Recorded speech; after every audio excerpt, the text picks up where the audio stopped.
Olá, viajantes! Fatos surpreendentes do além aterrorizam diversas pessoas pelo mundo, deixando até os mais céticos perplexos com os acontecimentos vivenciados.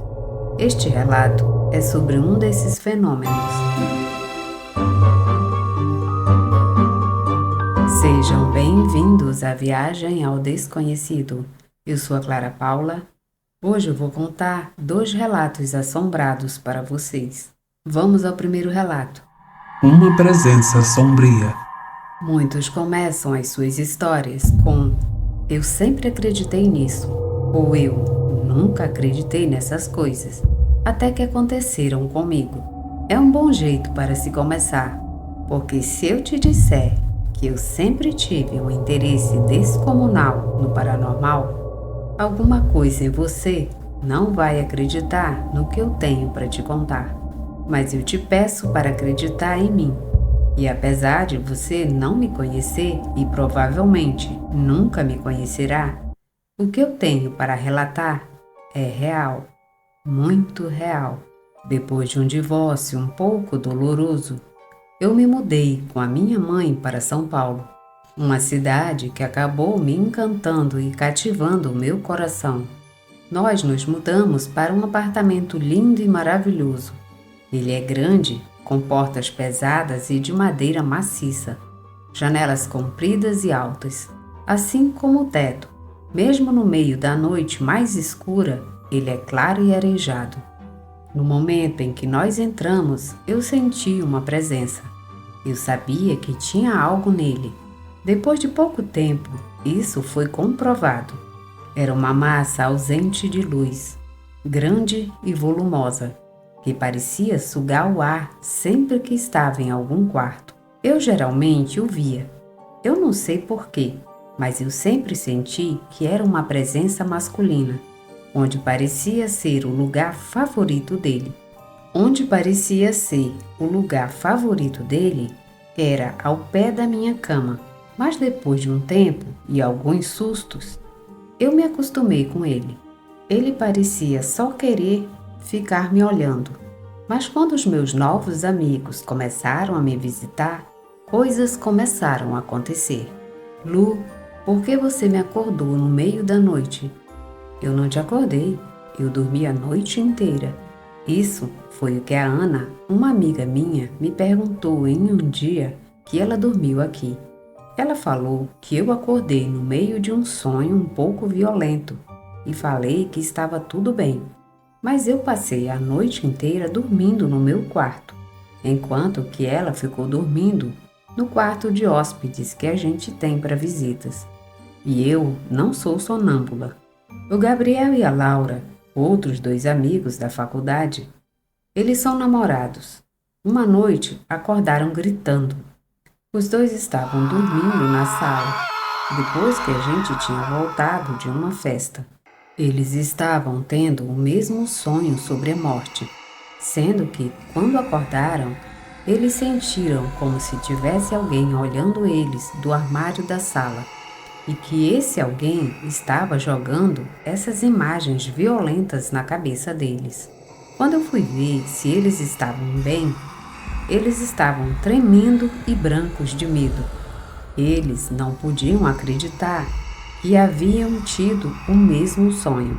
Eu já sonhei várias vezes que eu estava flutuando pelos espelhos do apartamento e voava para trás de quem estava se olhando neles e cortava a garganta.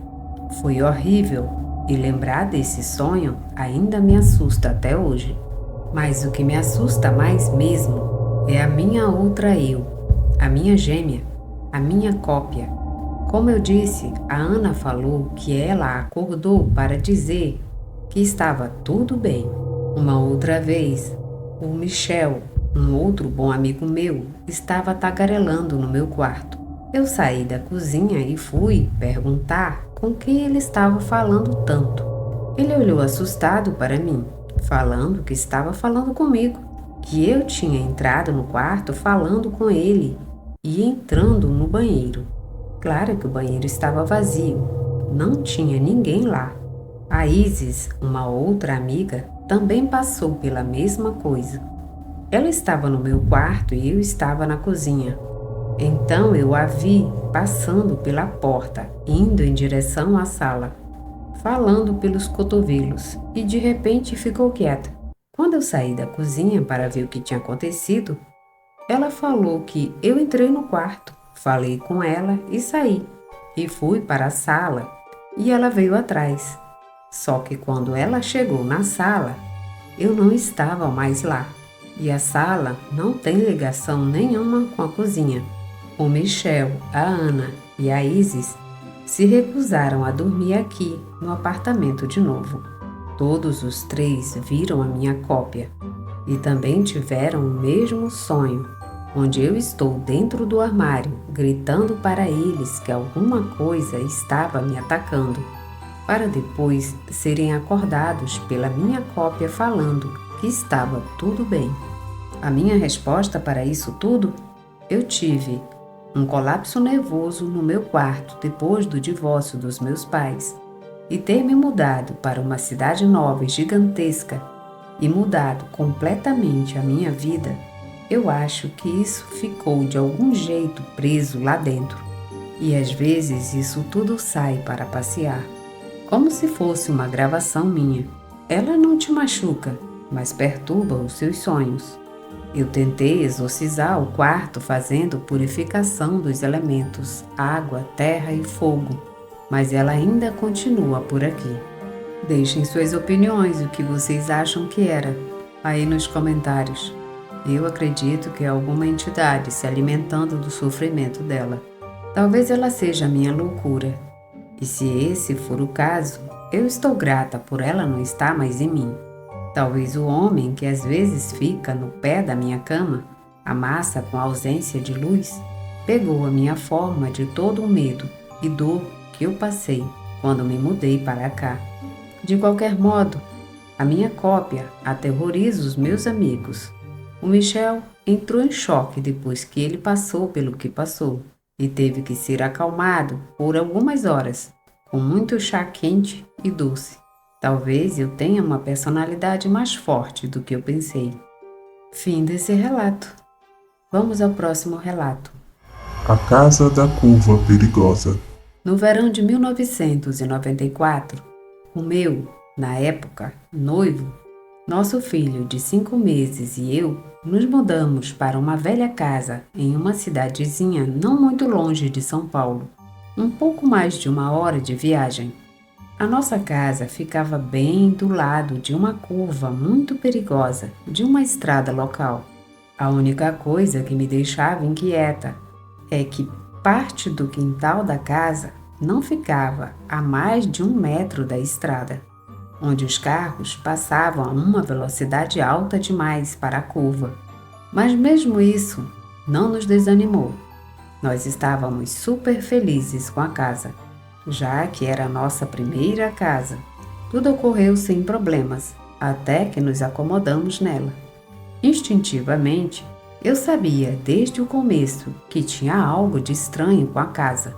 Eu já tive essa impressão antes, em outras ocasiões e em outros lugares, e elas nunca estiveram erradas. Pouco tempo depois que nos mudamos, começamos a ter problemas com o nosso filho. Ele simplesmente não ficava sozinho no quarto dele. Nós nunca tivemos esse problema antes. Sempre que eu colocava ele no berço, ele chorava e só parava quando nós pegávamos ele. Em qualquer outro canto da casa, ele ficava sozinho, sem nenhum problema, menos no quarto dele. Ele berrava tanto que parecia que ia explodir. Eu também tinha meus problemas com alguns cômodos. Eu nunca entrava na garagem ou no quarto de empregada.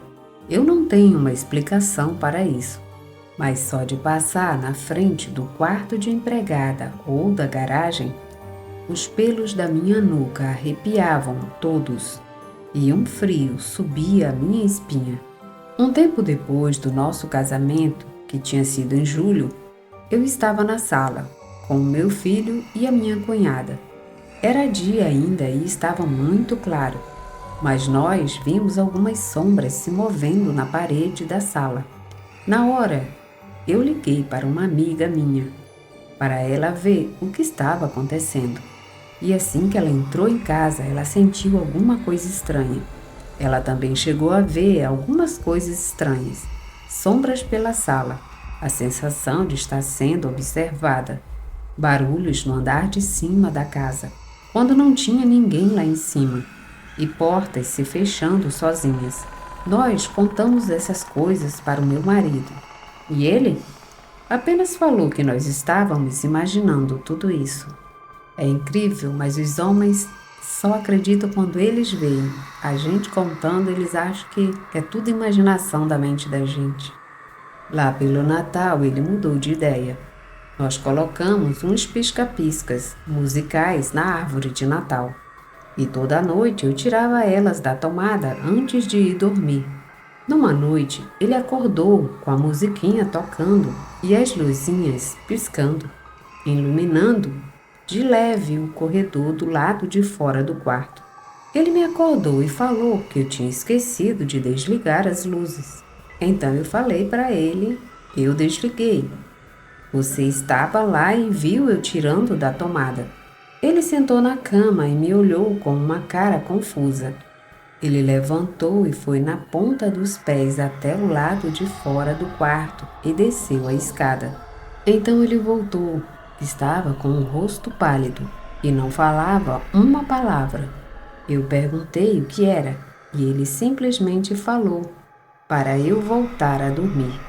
No final de semana depois disso, o nosso filho foi para a casa dos avós.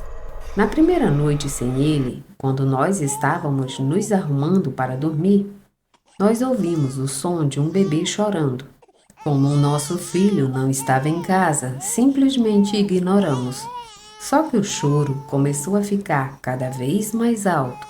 Nós ficamos preocupados e fomos até o jardim de casa, pensando que alguém poderia estar precisando de ajuda.